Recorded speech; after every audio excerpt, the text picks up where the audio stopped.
Wing and Dan stared at each other. Raven's revelations meant more to Dan because understanding the history of the world and technology and where the hell we are with all such things right now, well, that was his thing. But Wing just thought, Sheila, and rubbed his crotch. Lover boy, it ain't going to get done by tomorrow. It's a long term, they are willing to work through lifetimes and going to have to kind of plan. Thank goodness.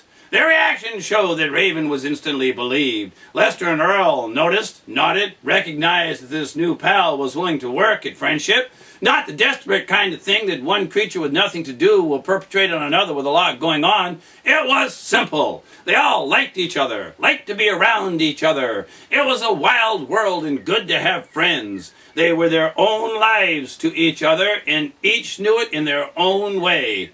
Dan knew he would miss them when they left. He also felt like he'd been treating his young friends as naive and slow on the uptake. For Wing, it was natural to be like that. He only thought for fun and to get out of trouble. But Dan had made a thing of being smart and was right now feeling stupid. So they got raucous in the settlements? Not yet, but what else? Do we care about them leaving? No. About what they feel they need to do in order to leave safely? Yes.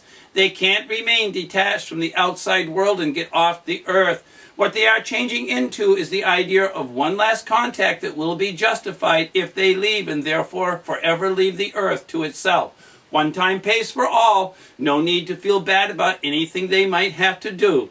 It's old, this idea that the end justifies the means, and they are so sure they mean, well for themselves. That's it. They see life as a single thing. As long as they leave life, they don't have to leave us or our kind. We're going to be hunted for the feathers on our back if they get seen as needed. They got the whole world divided up. What they want and everything else gets seen as in the way or as something they have to have, and you're done for. Raven could feel Dan's stare studying him. They had been puttering around the yard, and we were now all close to some piles of scrap metal. He fluttered to a higher perch so they could look each other in the eyes. Well, what else do you know? Lots of this and that things, but on the whole, that's about the size of it. It's not like we keep a database. What we know is always changing, but we know they want to leave, and they do have an outreach program.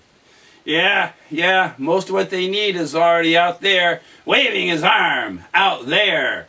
Hey, you're definitely on the list. The arm stopped waving, his finger pointed straight down. Yeah, or here. They could patch together a ship the same way I put my wagon together. Wing had only been half paying attention and was between long pulls on a bottle. He hadn't quite regained composure from the startling possibility of Sheila's departure. And it started. I agree. Dan added, I've never had so many pieces fall into place at one time. It all makes sense. Thank you. While the blackbird bowed back with one leg straight, claw slightly in front of the other, head and shoulders low, wings held forward and out. It was more than a polite gesture. His kind don't take their eyes off anything. Dan could be trusted. The bow made Dan a raven. Well, by now they had all wandered back by the beer cooler, opened a few bottles and poured some in a shallow cup. Several beers later, they were no closer to anything, still sitting in the shade and drinking. Raven tried to fly to another perch, veered, crumpled up, crashed on the floor, trying to explain how he came to be there. Wing was closest, groaned as he leaned down and picked him up. Dan watched. Then the humming brought all their eyes up. Good day, sirs, the non-voice voice of Hoover 1 spoke.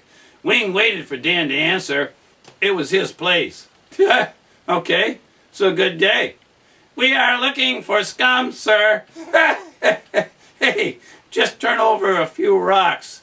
The Hoover's rods appeared from their lower hatches. They seemed a little larger to Wing than the last time he saw them. Hey, you guys been exercising those puppies or what? They're so big. Thank you, sir. They fired. The energy pulse was visible. It looked like a stream of globs of milky white liquid spilling over its shelf as it shot between the blurry trio. The goop splattered onto the wall behind them, and it blew out with a hiss like it was losing all its moisture at once. Nearly immediately the next sound comes, the fizz of a flash of fire like a match catching flame. The wall was gone. "Well, Scum, sir." Dan, Wing, Lester, Earl, and Raven, oh, whoa, were impressed. Except for Dan, none of them really understood much more about these weapons than their destructive power. Although Wing had carried guns, in fact loved guns, they seemed so limited in what they could be used for, he never really paid much attention to them. He liked machines that moved. "Gimme something I can ride," was the mechanic's mantra, and he felt for his tools. It didn't take many to turn the pieces of weapons into more useful things. Some of them were designed with parts that made great stoves, and like some kind of a Johnny Apple stove, snake oil sales had left many a home better off by rearranging rays into appliances. You ever fired that thing in the wild before? Anything used in the wild would change. Another shot, another wall. "Well, Scum, sir," there were 6 of them, and they formed a skirmish line. "You guys got your organic source indicators on board and turned on?"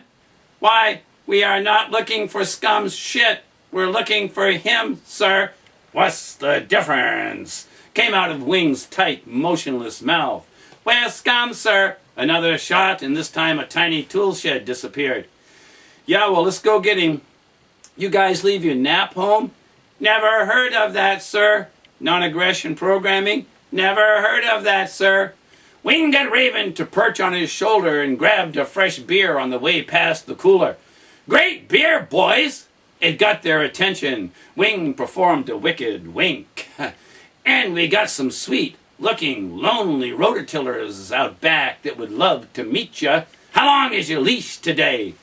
"Well, Scum, sir," sounded strained, but a wall dangerously near his wagon went away. "Okay, follow me," Dan complied. "Damn, I won't have a place left." As they walked across the compound, the Hoovers corralled them in a semicircle with Hoover 1 on the right. Wing stopped and lifted his boot, pulled out a flask and drank from it. He offered it to Dan. As Dan drank, Hoover 3 took an order to run a biological analysis shear scan on Wing. It was a bit like being French fried. For a second, your bones can be seen through your clothes, and you're left scorched, completely unharmed if you got the head to take it, but dusty with burnt hairs singed all over you. A suddenly sobered Raven jumped away just as Hoover 3 was about to report his findings. The intensity of the scan and any need of one Hoover to report to another animated Wing. In a single move, he shook off the effects, swung, and yelled, "I hate that!"